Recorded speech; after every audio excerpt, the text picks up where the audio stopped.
good morning mga kamisir. So naka-ready na tayo. Nag-aantayin tayo ng first blood, ng first booking natin. Excuse me, na-aching na naman tayo. Ay nako. So good morning, good morning. So holiday na naman, Friday. Thanks God it's Friday. So antay tayo ng booking. Pag mga alas 10 na, mag-move out na tayo dito. Excuse me na naman. Yun, so holiday, so tiyagaan na naman tayo mga kamisteri. Ang kailangan lang natin maka first blood. Pagka wala tayo talagang pumasok dito, magmumove na tayo sa Trodas ba. Kapag natin tayo mga kamisteri, tuloy-tuloy. Yun, so sa mga bumabakbak dyan, keep safe, ride safe. So kagabi sana ang bala ko matulog sa Quezon City, hindi natupad. Nagkaroon tayo ng booking na maganda-ganda pa Makati, tapos biglang Bacoor kinuha natin. Yun, so antayin tayo ng first blood. So tsaga-tsaga talaga ngayon kasi holiday. So bukas magbabaklaran daw si Mrs. So sasamahan. Alright, sana matapos kaagad tapos kuha tayo ng booking. Kung hindi, ipahinga na lang natin, tapos linggo baba na tayo mga kabisri. Okay, alright. So babya kailangan natin bumiyahe ngayon kasi susundo tayo mamaya sa daughter ko. Okay, alright. Yun mga kabisri, so update tayo. Kanina pala mga 12 noon nakakuha tayo ng pasahero sa 13 na papuntang Binondo, sa halagang 658 mga kamisteri. So tapos sa Binondo nakakuha tayo papuntang Jamliner, so may tip yun. So 240 rin, so meron na tayong 900 pesos na. Okay, alright, dito mag-aabang-abang tayo. Nag-move ako dito sa may FB Harrison.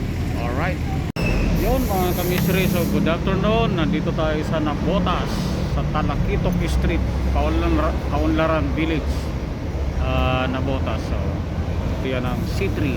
So mag-aabang-abang tayo sa Makati, Pasay, mga ganyan mga kamisteri, or Malate, kasi alas 5 daw si Ate Melissa.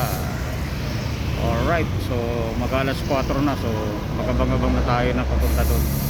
Okay naman kahit paano mga kamisteri, apat na pasayro tayo. Meron na tayong gross income na 1,250 pesos.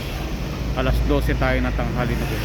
So biruin nyo, 4 na oras pa lang tayong buhabiyahe, 1,250 pesos.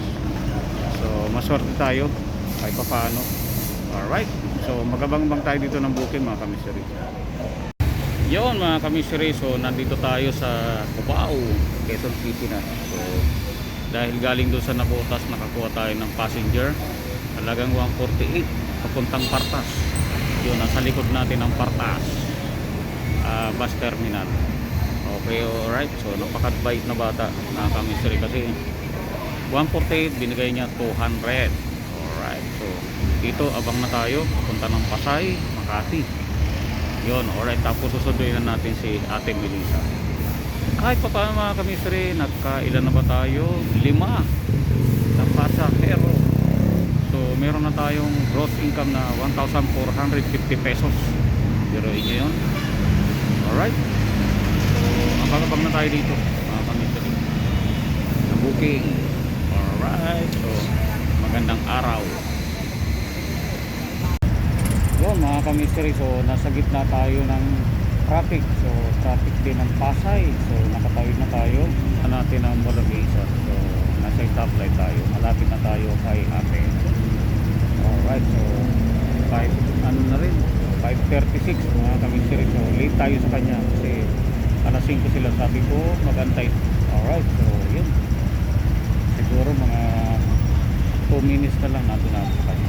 Okay, alright, tapos dire-diretso na tayo uwi mga kamiseri. Kahit magkaganon pa man, 1,650 rin tayo. So napakapalad natin. So, may mga dagdag yung mga huling pasahero ko, yung dalawa. Alright, alright. Yun mga kamiseri, so nakakarating na kami sa bahay, 7:30 na. So nakabili tayo along the watermelon. So halagang 100 pesos, sana matamis ito. Alright, yun. Nag-RH ang mga tindero nito eh. Sa RH. Nag-RH yung mga tindero nito eh. 100. Yan. So ito ang kinita natin na entrega natin kay Commander-in-Chief. Yun. Halos half day lang tayo kasi alas 12 ko nakapag-umpisa. So yun. Alright, so magandang biyahe holiday. So matraffic kahit holiday mga kamistry, sobra. Okay, alright, so peace. I'm out, pahinga na tayo.